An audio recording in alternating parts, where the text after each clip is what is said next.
दुर्बल विद्युत अपघट्य।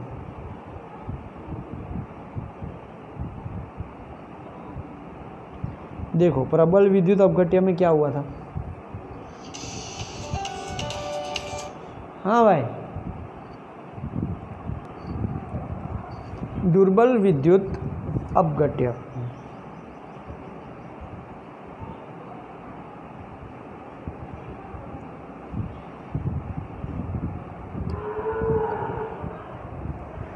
देखो दुर्बल विद्युत अपघट्य से पहले हम लोगों ने प्रबल विद्युत अपघट्य में क्या पढ़ा।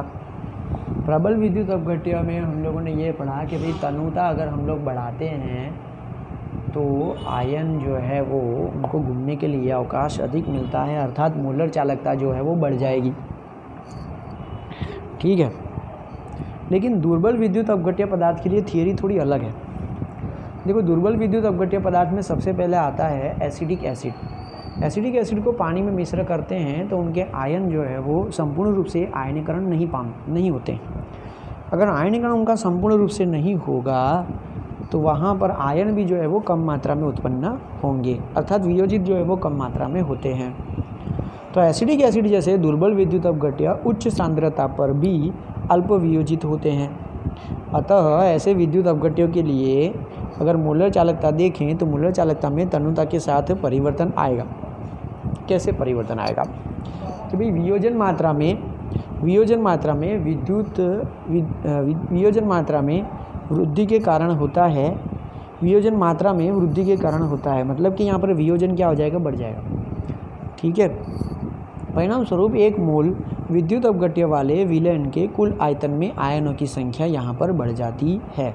तो जैसे हम लोग दुर्बल विद्युत अपघट्य पदार्थ बनाते हैं, मतलब कि मिश्र करते हैं, उसका जलीय विलयन बनाते हैं, उनका वियोजन पहले तो कम मात्रा में होता है। क्यों? क्योंकि वो दुर्बल है, इसलिए वो संपूर्ण रूप से आयनीकृत होंगे नहीं, आयनों की संख्या वहाँ पर देखने को मिलेगी नहीं। लेकिन जब हम लोग तनुता बढ़ाते हैं, मतलब कि विलायक बढ़ाते हैं, और विलायक जैसे बढ़ाते हैं तो वैसे वैसे वियोजन की मात्रा जो है वो बढ़ती जाती है। ठीक है, अब वियोजन की मात्रा जैसे जैसे बढ़ती जाएगी तो आयनों की संख्या भी जो है वो बढ़ती हुई देखने को मिलेगी। अगर आयनों की संख्या बढ़ती हुई जाएगी तो यहाँ पर दुर्बल विद्युत अपघट्य के लिए थोड़ी सांद्रता में, अल्प सांद्रता के लिए भी चालकता में वृद्धि होती है। तो हम लोगों को ऐसा लिखना पड़ेगा कि दुर्बल विद्युत अपघट्य पदार्थों के लिए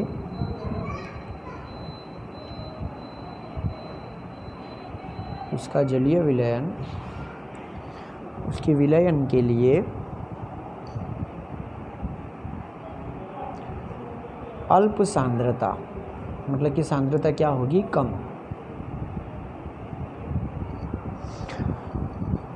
अल्प सांद्रता के समीप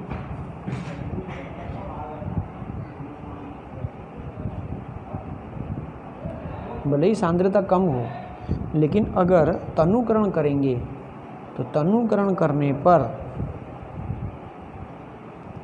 ये जो मोलर चालकता है वह तेजी से बढ़ता है। अब यहाँ पे मार्क करना है हमको, तेजी से। देखो जब हम लोगों ने प्रबल विद्युत अपघट्य पदार्थों के लिए चर्चा की थी तब आप लोगों को पता होगा हम लोगों ने वहाँ पे लिखा था मोलर चालकता धीरे धीरे बढ़ती है, लेकिन यहाँ पर क्या हो रहा है, मोलर चालकता तेज़ी से बढ़ जाती है। और जब हम लोग मानो कि तनुकरण करते जा रहे हैं, ठीक है, सांद्रता भले ही सांद्रता कम है और उसके ऊपर से उसको हम लोग तनुकरण भी कर रहे हैं। चलो, तो तनुकरण यहाँ पर हम लोग कर रहे हैं तो लैम्बडा एम जो है वो तेज़ी से बढ़ रहा है। ठीक है, और हम लोग जैसे जैसे तनुकरण करते जा रहे हैं सांद्रता में कमी तो आ रही है और चालकता जो है मोलर चालकता उसमें वृद्धि तो हो रही है, लेकिन धीरे धीरे वृद्धि नहीं हो रही है। कैसे वृद्धि हो रही है, तेज़ी से वृद्धि हो रही है। और जब हम लोग तेज़ी से वृद्धि तेज़ी से जो ये वृद्धि हो रही होगी तब हम लोग उसके लिए मोलर चालकता और सीमांत मोलर चालकता दोनों के मान हम लोग सही तरीके से प्राप्त कर पाएंगे नहीं। क्योंकि कोई भी वैल्यू जब एकदम से बढ़ जाती है तब हम लोग उसमें आया हुआ परिवर्तन चेक नहीं कर सकते, ठीक है ना। ये प्रायोगिक रूप से क्या हो जाता है, थोड़ा सा जो उसमें लिमिटेशन है। तो यहाँ पर सही में हो क्या रहा है कि जब हम लोग तनुकरण कर रहे हैं तो तनुकरण का मतलब क्या हुआ कि सांद्रता में हम लोग क्या ला रहे हैं, कमी। और जब हम लोग तनुकरण करेंगे तो सांद्रता में कमी होती जाएगी और कमी होते होते वो कितना हो जाएगा, 0 हो जाएगा। इसको हम लोग क्या बोलते हैं, अनंत तनुता पर। जब अनंत तनुता लिखेंगे तो ही तो हम लोगों को मोलर चालकता की जगह सीमांत मोलर चालकता मिलेगी। तो जब हम लोग अनंत तनुता पर बात करेंगे तब और एक चीज़ हो रही है, क्या हो रहा है कि जब हम लोगों ने अल्प सांद्रता के साथ तनुकरण किया तो मोलर चालकता तो तेज़ी से बढ़ी, परंतु साथ में क्या हो रहा है कि उसके जो विद्युत अपघट्य पदार्थ हैं, तो तनुता पर जो हमारे पास विद्युत अपघट्य ये जो पदार्थ हैं उनका जो वियोजन है वो पूर्ण रूप से हो जाएगा, पूर्णतया वियोजन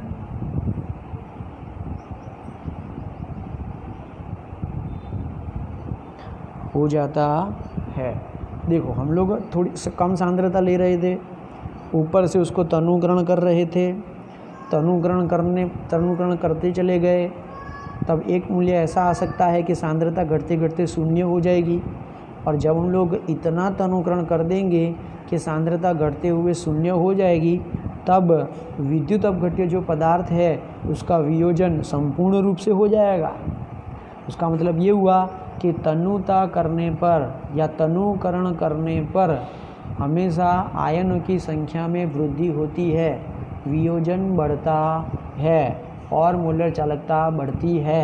लेकिन वो मोलर चालकता कैसे बढ़ जाती है, तेज़ी से बढ़ जाती है।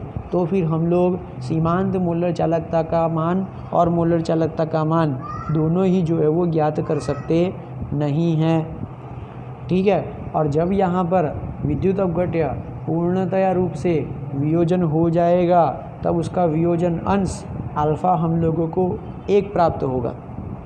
लेकिन इतनी कम सांद्रता पर विलयन की चालकता भी क्या हो जाएगी, कम हो जाएगी।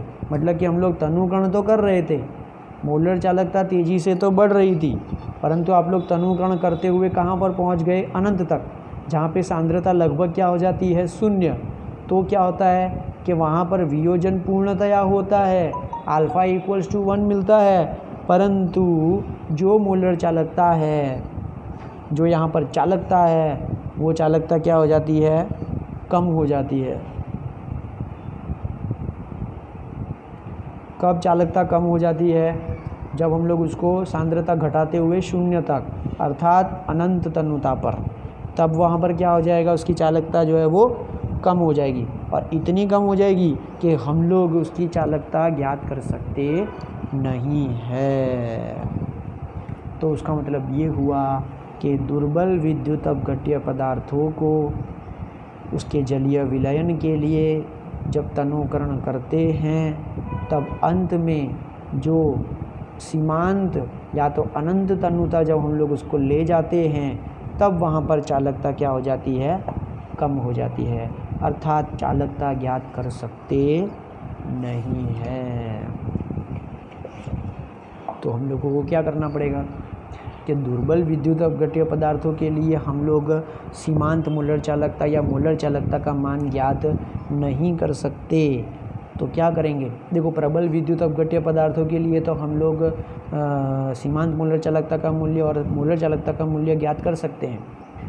तो दुर्बल विद्युत अपघट्य पदार्थों के लिए अनंत तनुता पर सीमांत मोलर चालकता का ज्ञात नहीं कर सकते। तो फिर क्या करेंगे, तो हम लोग यहाँ पर कोलरोस के जो आयनों का स्वतंत्र अभिगम का नियम है वो हमको याद करना पड़ेगा। इसका उपयोग यहाँ पर हम लोग कर सकते हैं, ठीक है। तो हम लोग दुर्बल विद्युत मान कम हो जाता है तो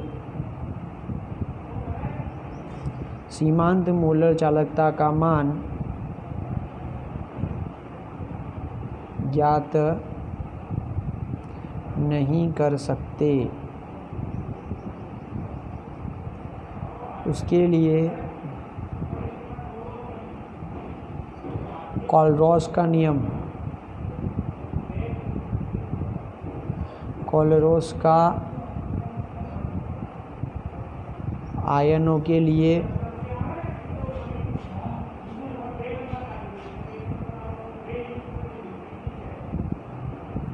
स्वतंत्र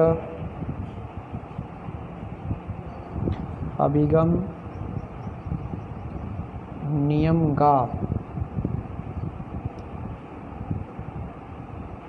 उपयोग करेंगे।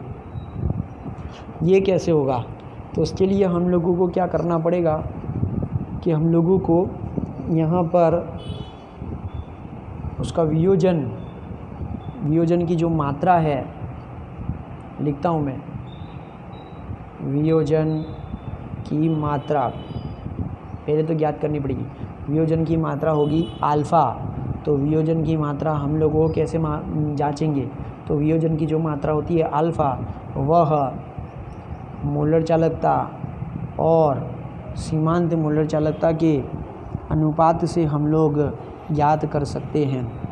देखो, तो उसका मतलब ये हुआ कि हम लोग इस सूत्र का इस्तेमाल करके सीमांत मोलर चालकता का मान ज्ञात कर सकते हैं, क्योंकि मोलर चालकता तो हम लोगों को मिल जाएगी अल्फ़ा। तो अल्फ़ा हम लोगों को जो है वो कैसे मिलेगा?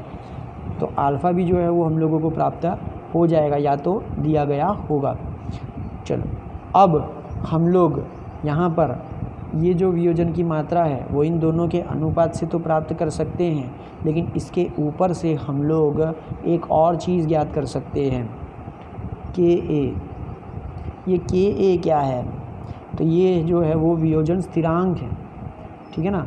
वियोजन स्थिरांक हम लोगों ने 11th स्टैंडर्ड में पढ़ा था।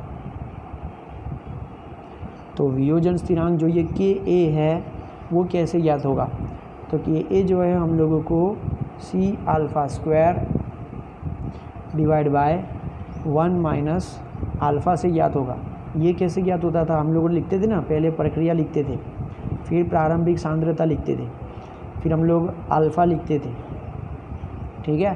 प्रारंभिक सांद्रता पर उत्पाद नहीं होते 0 फिर हम लोग क्या करते थे, साम्य पर या संतुलन में यहाँ पर अल्फ़ा लिख देते थे, तो यहाँ पर क्या आएगा, उतनी कमी आएगी, ठीक है। और फिर सभी को क्या कर देते थे, कॉन्सेंट्रेशन से मल्टीप्लाई कर देते। तो कॉन्सेंट्रेशन से मल्टीप्लाई करते तो सी अल्फ़ा गुणे C alpha, C square alpha square divide by C into 1 minus alpha. C से एक सी स्क्वायर कैंसिल हो जाता है, तो हम लोगों को मिलता है यहाँ पर एक सी, ठीक है, इस तरह से। चलो, तो ये के ए भी प्राप्त हुआ। तो अब हम लोगों को ये के ए ज्ञात करना हो तो कैसे ज्ञात कर सकते हैं? तो इनका डिवाइडेशन करके जो भी मूल्य आएगा वो हम लोग यहाँ पर लिख सकते हैं। एक और सूत्र इसमें प्रस्तावित किया जा सकता है, कैसे देखते हैं। अल्फ़ा स्क्वायर, तो ये हो गया आप लोगों का लैम्बडा स्क्वायर एम, मतलब कि यहाँ पर, और बट्टे में lambda 0 M square 1 minus lambda क्या है, ए अल्फ़ा क्या है, lambda M divide by lambda 0 M. अब इसको हम लोग प्रस्तावित करते हैं, मतलब कैसे करेंगे? तो सी अल्फ़ा स्क्वायर एम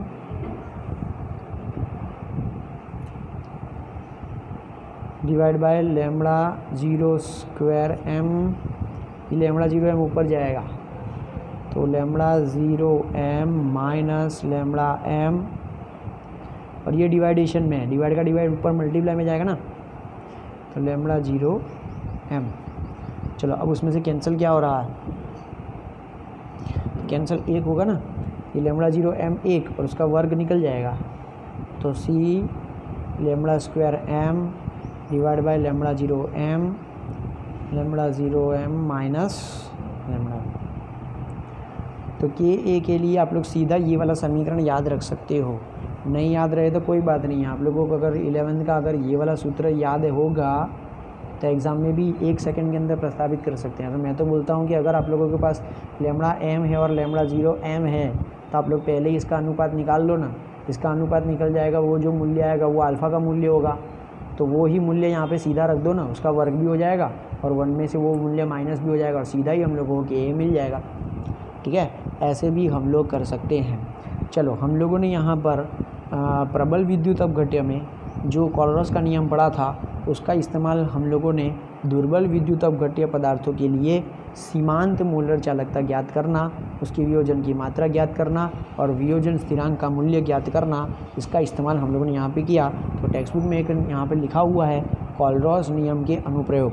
कोलरॉस नियम के अनुप्रयोग का मतलब ये हुआ कि इसके उपयोग क्या क्या हैं। तो इसके उपयोग क्या क्या हैं तो हम लोग पढ़ चुके। क्या पढ़े कि किसी भी विद्युत अपघट्य पदार्थों के लिए उसके आयनों का सीमांत मोलर चालकता, आयनों का सीमांत मोलर चालकता मतलब छोटा लैम्बडा, वो ज्ञात कर सकते हैं। और आयनों का सीमांत मोलर चालकता पता होगी तो हम लोग विद्युत अपघट्य पदार्थों के लिए उसकी सीमांत मोलर चालकता का मान भी ज्ञात कर सकते हैं। कैसे? आयनों का योग करके, है ना, आयनों के योग के बराबर। तो हम लोग लैम्बडा 0 m का मान ज्ञात कर सकते हैं।